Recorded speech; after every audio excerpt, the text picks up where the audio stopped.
አርእስተ ዜና።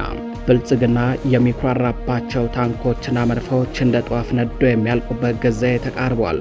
አገዛዙ የመጨረሻና ትልልቅ መሳሪያ ከሚለው መካከል አንዱ የሆነው መድፍ 180 በፋኖ ሞርተር ዱቄት ተደርጓል። አገዛዙ የመድፉን ስብርባሪ በኬሻፍ ወስዷል። በተመሳሳይ ከወደ ህወሓት በኩልም አንድ አስደንጋጭ መረጃ ተሰምቷል። ብልጽግና በትምህርት ቤት ውስጥ የነበሩ ህፃናትን ጨፍጭፎ የሚኩራራበት ድሮንን መጥቶ የሚጥል የጸረ ድሮን ኃይል ህወሓቶች እያሰለጠኑ ስለመሆኑ ነው መረጃው የወጣው። ይህም በአገዛዙ ቤት ከፍተኛ ድንጋጤን አስከትሏል። መረጃውን በዝርዝር ታደምጡታላችሁ። በሌላኛው መረጃችን በሰሜን ወሎ ዞን ፋጂ ተብሎ በሚጠራው አካባቢ በተፈጸመ ደፈጣ ጥቃት ማረጉ በውል ያልታወቀ አንድ ከፍተኛ ወታደራዊ አዛዥ እስከ አጃቢዎቹ ተገድሏል። በደፈጣ ጥቃቱ ወታደራዊ አዛዡ ተሳፍሮባት የነበረችው ወታደራዊ ፓትሮል የወደመች ሲሆን የአዛዡን ደህንነት ለመጠበቅ በየመንገዱ ግራ ቀኝ ወጥረው የነበሩ ወታደሮችም ሙሉ በሙሉ መደምሰሳቸው ነው የታወቀው። እስከ ትላንት ምሽት እኩለ ሌሊት ድረስ አገዛዙ ቁስለ ችን በአምቡላንስ ወደ ሕክምና ሲያጓጉዝ አምሽቷል። መረጃውን በዝርዝር ታደምጡታላችሁ። በዚህ በእኛ ዘመን ብአዴንን የቀበረ እንጂ እንዲቀጥል ያደረገ የለም። አንዳንድ ወገኖች እባብ ያየ በልጥ በረየ ሆኖባቸው ልጥ ሲያዩ እባብ መስሏቸው ቢደነግጡም እንረዳለን። የብአዴን ተንበርካኪነት የፈጠረው ጠባሳ አሁንም ግንባራችን ላይ ስላለም መስጋቱ ጤናማ ነው። ከልክ በላይ መፍራት ግን ነውር ነው። እኛ እኮ ጥላቶቻችንን እንደ እባብ ቀጥቅጠን ጥለን በዲሽቃ እየቀበርን ያለን ጀግኖች እንጂ የግራር ልጥ ባየን ቁጥር እባብ መስሎን የምንደነግጥ ከንቶች አይደለንም። ይህን ያለው አርበኛ ዘመነ ካሴ ነው። መረጃውን በዝርዝር ታደምጡታላችሁ። ሰላም ጤና ይስጥልኝ። የተከበራችሁ የመረብ ቤተሰቦች እንደምን አረፈዳችሁ፣ እንደምን ዋላችሁ። ከመረብ ሚዲያም እነዚህንና ሌሎች መረጃዎችን አጠናቅረን ይዘን ቀርበናል። አብራችሁን ቆዩ።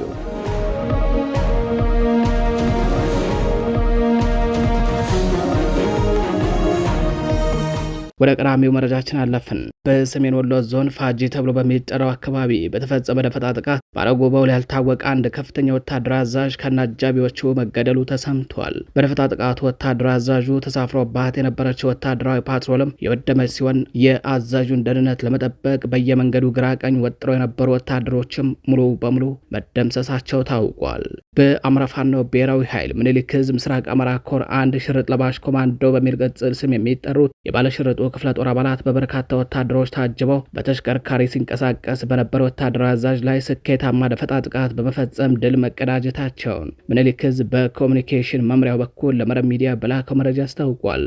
ደፈጣ ጥቃቱ የተፈጸመው በሰሜን ወሎ ዞን ሀብሮ ወረዳ በጊራና ግንባር ልዩ ቦታው ፋጃ አካባቢ ላይ ሲሆን በዚህም በበርካታ ወታደሮች ታጅበው በተሽከርካሪ ሲንቀሳቀስ የነበረው ወታደራዊ አዛዥ ከነአጃቢዎቹ ይችን ዓለም ጥሎ ተሰናብቷል። በተጨማሪም ለወታደራዊ አዛዡ ደህንነት አስጊ ናቸው የተባሉ አካባቢዎች ላይ በየመንገዱ ግራ ቀኝ ወጥረው ሲጠብቁ የነበሩ እግረኛ ወታደሮችም በሽርጥ ለባሾቹ ኮማንዶዎች አፈሙዝ አለንጋ ተገርፈው ሞትና ቁስለኛቸውን እያዝረከረኩ መፈርጠጣቸው ታውቋል። ደፈጣ ጥቃቱ የተፈጸመው ትናንት ታህሳስ 18 2018 ዓ.ም አመሻሹን 11 ሰዓት ተኩል ላይ ሲሆን ወታደራዊ አዛዡ ተሳፍሮባት የነበረችው ወታደራዊ ፓትሮል ተሽከርካሪም በቦምብ ጋይታ መውደሟን ነው እዙ ለመረብ ሚዲያ በላከው መረጃ የገለጸው። ወታደራዊ አዛዡን ጨምሮ በደፈጣ ጥቃቱ ከተገደሉት አጃቢዎችና መንገድ ያስከፋች ወታደሮች በተጨማሪ በርካታዎች ቆስለው እስከ ምሽት ድረስ በአምቡላንስ ወደ ጊራና ጤና ጣቢያ ሲጋዙ አምሽተዋል። ደፈጣ ጥቃቱ የተጠናና የሽምቅ ሳይንስን ከአማራዊ ጀግንነት ጋር ያዋሃደ ፈጣን ማጥቃት ነው የተባለ ሲሆን በዚህም ከከፍተኛ አዛዡ ጀምሮ በርካቶችን በመግደል እንዲሁም ቀሪውን ቆስለኛና ፈርጣጭ በማድረግ የጥላትን አከርካሪ መስበር የተቻለበት ኦፕሬሽን ተካሂዷል ተብሏል። በተያያዘ ዜና ቀናቶችን በወሰደው የመርሳና አምባሰል ዙሪያ ተጋድለው ምስራቅ አማራ ኮር አንድ ባለሽርጡ ክፍለ ጦር ሁለተኛ ሻለቃ ታህሳስ 17 2018 ዓ.ም ከንጋት ጀምሮ ከውጫሌ ከተማና ከአምባሰል ዙሪያ ሮቢት አካባቢ በርካታ ኃይሉን ይዞ ወደ አበት ማጥቃት ያደረገ ጥላትን ብርቱ ትንቅንቅ በማድረግ ከፍተኛ ኪሳራ ደርሰውበታል። ባለሽርጡ ክፍለ ጦር በአጠቃላይ ባለፉት አንድ ሳምንት ተከታታይ ቀናቶች ያለማቋረጥ ተጋድሎ በማድረግ በጥላት ላይ ከፍተኛ ሰብአዊና ቁሳዊ እንዲሁም ሞራላዊ ኪሳራ በማድረስ የነፍስ ወከፍ ክላሽንኮቭ መሳሪያዎችንም በመማረክ ታላቅ ድል ተቀዳጅቶ ሰንብቷል። ወደ ሌላኛው መረጃችን አለፍን። ብልጽግና የሚኩራራባቸው ታንኮችና መድፎች እንደ ጧፍ ነደው የሚያልቁበት ጊዜ ተቃርቧል። አገዛዙ የመጨረሻ ትልቁ መድፍ የሚለው መድፍ 180 በፋኖ ሞርተር ዱቄት ተደርጓል። አገዛዙ የመድፉን ስብርባሪ በኬሻፍ ወስዷል። በተመሳሳይ ከወደ ህወሓት በኩልም አንድ አስደንጋጭ መረጃ ተሰምቷል። ብልጽግና ንጹሃንን ለመጨፍጨፍ አዝመራን ጨምሮ ሀብት ንብረት ለማውደም የሚጠቀምበት ታንክና መርፍ ልክ እንደ ጧፍ እየነደደ ነው።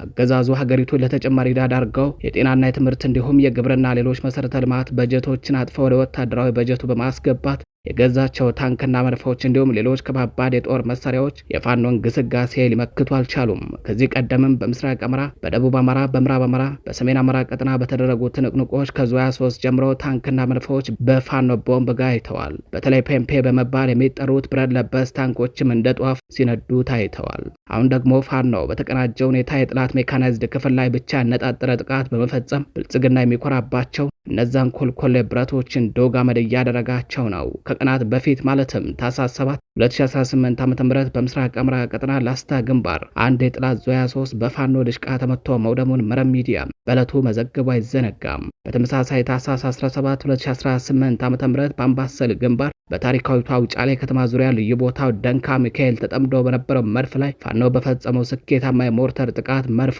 ከነተተኳሹ ዶግ አመድ የተደረገ ሲሆን በተጨማሪም የመድፉ ተኳሾችና ሌሎች ባለሙያዎች እዛው ከመድፉ ጋር እርር ብለው ቀርተዋል። አገዛዙ በዚህ ስፍራ በፋኖ ሞርተር የወደመበትን የመድፍ ስብርባሪን አፋፍሶ በኬሻ ቋጥሮ መፈርጠጡ ነው የታወቀው።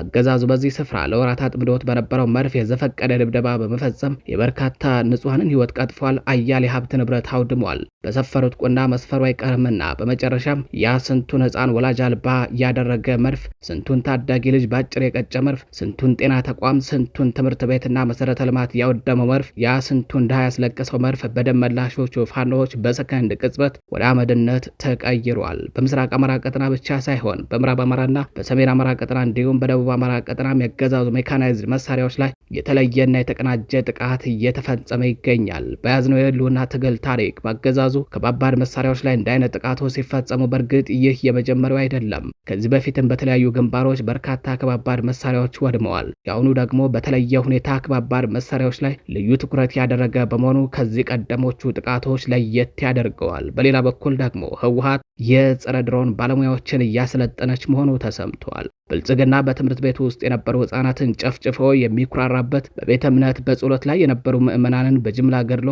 ቤተ እምነቱን አውድሞ በድል አድራጊነት ስሜት የሚኩራራበትን፣ በገበያ መሃል ተኩሶ አያሌ ንጹሐንን በመግደል የጽንፈኛ ስብስብ ገደልኩኝ ብሎ የሚሸልልበት፣ ጤና ተቋማትን ጨምሮ ሌሎች መሰረተ ልማቶችን እንዲሁም የወሊድ አምቡላንሶችን በድሮን በመደብደብ የሚመጻደቅበት፣ የንጹሐንን መኖሪያ ቤት አውድሞና በቤት ውስጥ የነበሩ ህጻናትና አረጋውያንን ገድሎ በደስታ የሚፈነድቅበት ድሮን አይኑ እያየ በጸረ ድሮን ባለሙያዎች ከሰማይ ሊረግፍበት መሆኑ እጅግ አስደንግጦታል።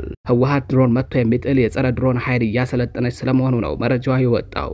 ህወሓት ከጸረ ድሮን ባለሙያዎች በተጨማሪ የድሮን ተቆጣጣሪዎችንም በጎረቤት ሱዳን ግዛት እያሰለጠነች መሆኑ ተነግሯል። ወደ ሌላኛው መረጃችን አለፍን።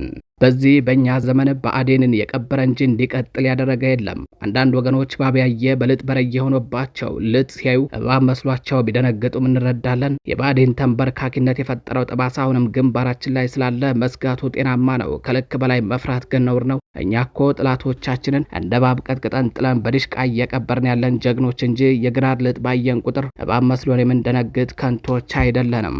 ይህን ያለው አርበኛ ዘመነ ካሴ ነው። የአርበኛውን ሙሉ መልእክት እንደወረደ የምናቀርብላችሁ ይሆናል።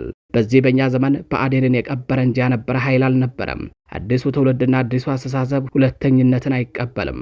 አዲስ ትውልድ የሚለው አገላለጽ የአስተሳሰብንና የፖለቲካ ርዕይን እንጂ እድሜን አይመለከትም። የአማራ ብሔርተኝነትና የህልውና ትግሉ የተቀበለ የ99 ዓመት አንድ ዓለሙ የሚሰኝ አማራም አዲስ ትውልድ አባል ነው እና አዲስ ትውልድ የማንም ሁለተኛ አይደለም። ማንም ሁለተኛ ማድረግ አይሻም። ተከታይ ማስከታይም አይደለም። በፍጹም እኩልነትና ፍቅር ያምናል። ማንንም አንበርክኮ በማንም ተንበርክኮ መኖር ለአንድ ቀን እንኳን አይፈቅድም። የአማራ ህዝብ ከሌሎች ኃይሎችና ህዝቦች ጋር የመስራት አዝማሚያ ባሳየ ቁጥር ተለጠፈ፣ ሁለተኛ ሆነ፣ ጁኒየርነት ወዘተ የሚሉ ራስ ጠል ትርክቶችን መፍጠር ለአዲሱ ትውልድ አይመጥንም። ሰው እንዴት ራሱን ይዘልፋል? ሰው እንዴት ራሱን በውርደት ጅራፍ ይገርፋል? ጁኒየርነትና ሁለተኛነትን፣ የመብት ተመጽዋችነትና ሸራፊ ጣፈንታ ለማኝነትን ብአዴንን ስናስወግድ አነጣጥረን መተን ባንድ ጊዜ ቀብረናቸዋል። ይህን ማረጋገጥ የሚፈልግ ቢኖር ምናልባት እዛ አካባቢ አሁንም ጠረናቸው ይኖራል። ከጠቀመው ሂዶ አይፈልግም። አንዳንድ ወገኖች ባቢያ የበለጥ በረየ ሆኖባቸው ልጥ ሲያዩ እባብ መስሏቸው ቢደነግጡም እንረዳለን። የብአዴን ተንበርካኪነት የፈጠረው ጠባሳ አሁንም ግንባራችን ላይ ስላለ መስጋቱ ጤናማ ነው። ከልክ በላይ መፍራት ግን ነውር ነው። እኛ እኮ ጥላቶቻችንን እንደ እባብ ቀጥቅጠን ጥለን በድሽቃ እየቀበርን ያለን ጀግኖች እንጂ የግራር ልጥ ባየን ቁጥር እባብ መስሎን የምንደነግጥ ከንቶች አይደለንም። የትም ቦታ ደረታችንን ነፍተን ቀና ብለን እንድንሄድ በደም የተገዛ ክብር አለን። በአደባባይ ቀስቅሰንና ተቀሳቅሰን፣ በአደባባይ አደራጅተንና ተደራጅተን፣ በአደባባይ ታጥቀን፣ በኮረብቶቻችን ስር ጥላቶቻችንን ቀብረን በኩራት የቆምነን።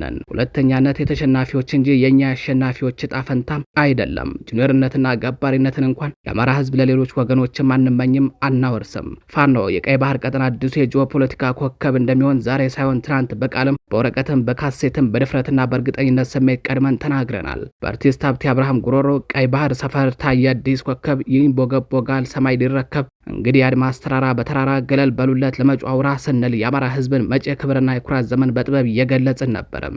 አንድ ዘመን ያነጠረው ሀቅ አለ። ከዚህ በኋላ በእኩልነት ውጭ መበላለጥን፣ አንበርካኪና ተንበርካኪነትን እንኳን የኛ የድል አድራጊዎች ትከሻ የኢትዮጵያ መሬት መሸከም አይችልም። ይፈነዳል። ያለ ነጻነትና ፍትህ መሬት ተንቀጥቅጦ እንደ ቁርበት ይጠቀለላል። አድባር እንደ ቅቤ ይቀልጣል። ይህን በውል የምንረዳ የአዲሱ ትውልድ አብዮተኞች እኛም አንገብርም፣ ሌላውንም አናስገብርም። አቻ ብቻ። ሁሉም ህዝቦች አቻ ናቸው። ሁሉም ኃይሎች የሚያስጠብቁት ጥቅም አላቸው። የእኛንም አንሰጥም፣ የሌላውንም አንወስድም። አቻ ብቻ። ክፋት ለማንም በጎነት ለሁሉም። አርበኛ ዘመነ ካሴም። የተከበራችሁ አድማጭ ተመልካቾቻችን ለዛሬ ታህሳስ 19 2018 ዓ.ም ይዘናቸው የነበሩት ዕለታዊ መረጃዎቻችን እነዚህን መስሎ ነበረ።